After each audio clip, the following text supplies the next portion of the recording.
LiveView and Phoenix have moved completely to components. So let's take a look at how to test them and when to test them. If you look at your router, you'll see that we have an About Live. Go ahead and open that up. And if you launch your server, you'll see this is just a series of snippets from the Fellowship of the Ring. It's the members, and it's a little bit of a snippet about who they are. And we have cards, but we also have those little badges there, the ones that say like human, hobbit, dwarf, things like that. And we can see that in the HTML. Let's dive into it. In our render function, you'll see that we're iterating over the members, and then we have the card for each member, and then that card has a title slot where we're putting the member name and the type. And in there, we're also rendering this badge component.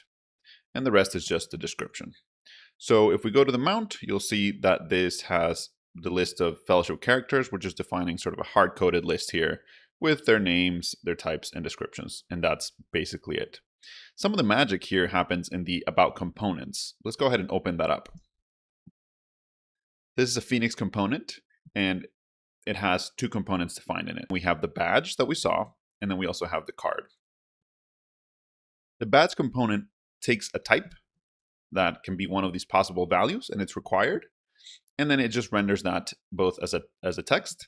And then interestingly, it gets the colors from that type, right? Colors from badge type. And that's a private function defined here. And that's just a mapping from, say, Hobbit to the background green and text green, things like that. And then the card component has a title and a regular inner block. Those are both slots, and both are required. And we're doing something simple here. We're rendering the title above and then the main body right there. Now let's go ahead and test these components. We're going to go ahead and open up the test Ranger Web components About components test. Since this is the first time we're going to test components, let's take a look at the setup required in the test. We're going to just use the plain old XUnit case. But the important things are we need to import Phoenix component, and we'll see why in a second. And also our regular good old Phoenix LiveViewTest, where we get all of our helpers from. And then finally, we're going to import the About components. We could alias this, but I actually like importing them. It has that more natural feeling. So without further ado, let's go ahead and test that badge component. Let's go ahead and write a test for this. We're going to separate the test by describe blocks. So we're going to describe the badge. Go ahead and type renders content in badge, and we're going to use a function called render component. So we'll type that in as part of the test name to disambiguate from future ones.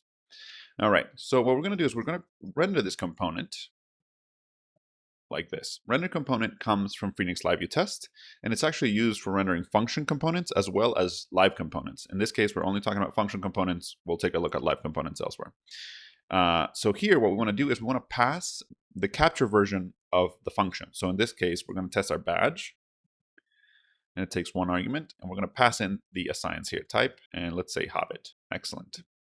Now this is going to return a string, that component. That's the string that's been rendered. So the only assertions we can make are the HTML assertions that we've seen before. So in this case, I'm only going to type in that the Hobbit is there. Let's go ahead and run the test. Excellent, it passes. And let's ignore that warning for a second because we're going to use that Phoenix component in a sec. Before we analyze the test too much, let's take a look at another way to write it. I'm going to go ahead and copy this. I'm going to change this to Heeks. And what we'll do is we're actually going to use a Heeks sigil to render something here. So we're going to use the Heeks sigil. And we're going to wrap that with a rendered toString. So that's the helper we're using to render the Heeks sigil into the string, which is like the component that we're testing. Now here we can use a regular Heeks component. So we just type in the component as normal, and we save it like that. Now, interestingly, in order to get access to this Heeks sigil, we needed to import Phoenix component. But there's another thing we need. Because anytime we render a Heeks template, we need to have a context of assigns, and that's typically just coming in through the render function. In this case, we want to define a local variable called assigns, even if it's an empty map. So if we don't include that, our test will fail. But I'm going to save that and run the test. And there we go. It passes. So once again, the Heeks sigil is coming from the Phoenix component, and that's why we're importing this right here. And it allows us to test things in this way. Now, the Phoenix component documentation actually recommends we test things in this way because it allows us to define components in a more natural way And it also is a lot easier to test components that are more complex, like when they have slots and things like that. It's a little bit difficult to do that with this render component. So we'll save this for testing live components in the future, but we're going to focus on rendering things like this from now on when we're testing function components. Now, the next question we want to ask ourselves is this test valuable, right? We've seen this before, where we're asserting that this piece of a string is available somewhere in this HTML blob. And we've talked about how that could be a false positive, but if we specify the HTML, it leaves us in a place where the test can be too brittle, right? In our case, we're only testing that this type of Hobbit is somewhere in there. We don't even really know where in there it could be used. So you might ask, is this test valuable enough to exist? This is an important question when we're testing. We always want to ask, does the test warrant its existence? Because all tests have a cost. They have a maintenance burden. And so we want to make sure that it makes sense to keep the tests, right? And that's why tests that are too coupled to implementation are too brittle, and they're kind of costly because anytime we change the implementation, we have to change the test, which is not what we want to do. So in this case, I might actually not include this test. Your opinion may differ, and I think here you kind of have to go a little bit with your gut and sort of your instinct. But the reason why I might not include this test is because if you look at the component, the type itself is required. So anytime we use this component without the type, the compiler will warn us. And so that's a really helpful thing to have. If this weren't required, maybe I would test it. But once again, the assertion is pretty vague. And so we could lead to false positives. But I don't want to do something like include a span tag here.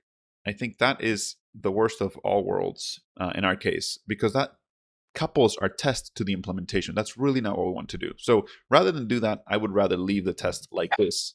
And it at least tests that the Hobbit word is somewhere in there, right? And maybe we kind of have an understanding of how the badge works. But let's take a look at something else that I think I would test in function components, and that's conditional logic. Anytime I see there's a conditional logic in our application, it makes me think we want to test the different paths, right? Because anytime we have conditional logic, paths diverge. And function components aren't any different. So if you look at the badge component again, and you analyze this colors from badge, this is something like conditional. If we have the Hobbit, we render green backgrounds and green text. If we have human, it's blue. If it's dwarf, it's yellow, wizard red, elf gray, right? So that might be something worth testing.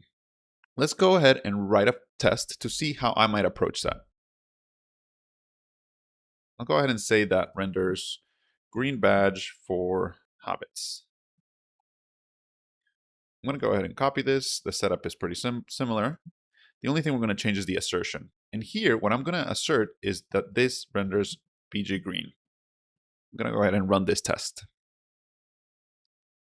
Perfect. It passes. Of course, if I were to go ahead and delete this and rerun the test, it would fail, right? So we're kind of confirming that we are actually testing something useful. Perfect. So I'll go ahead and put this back and rerun that test. Excellent. Now we could do this for every single type, right? We can, and let me just show you how I would do it. Red badge for wizards. And I'll run this really quick. Perfect. And you can do this for every single type. And in fact, if you look at the about components done test, the one where I have all the tests completed, I write a single test for each type. So this is how I test conditional logic, making sure that I'm asserting each path. But let's ask once again the same question. Are these tests valuable? I think these tests are valuable because we're testing the different paths. And in particular, if you can imagine this being a component library, you may really want to make sure that each of your types are well defined, right? You can imagine a badge, for example, in Bootstrap, I don't remember, they had the primary, secondary, warning, danger, right? So you might want to test some of that.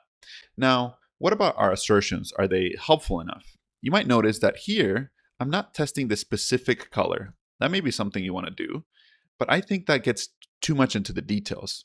Once again, I'm trying to test kind of the behavior of the function component, if you can think of the behavior, and not the implementation. In my case, I don't really care that it's green 100 or green 700, and I am actually not testing even that the text is also green.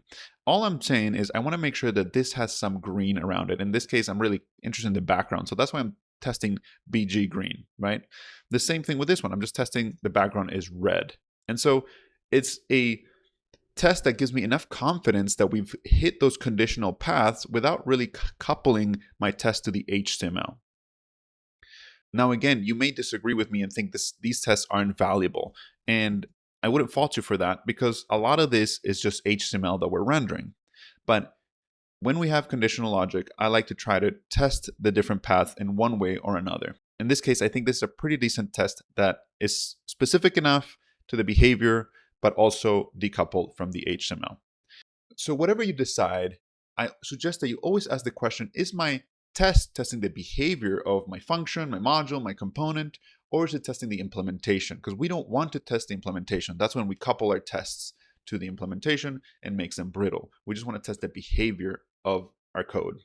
As a bonus, I want you to go ahead and try to finish writing all of these conditional tests, and then go ahead and try to test the card component. Because it has a title slot and a main slot, we could try to get into complicated tests that we write really strict HTML and we could make them brittle. I opted to go for a different way. You can take a look at my approach in the done version of this test file, but I want you to go ahead and give it a shot and see how it feels to test a component, and you may choose not to test it. I'll see you in the next lesson.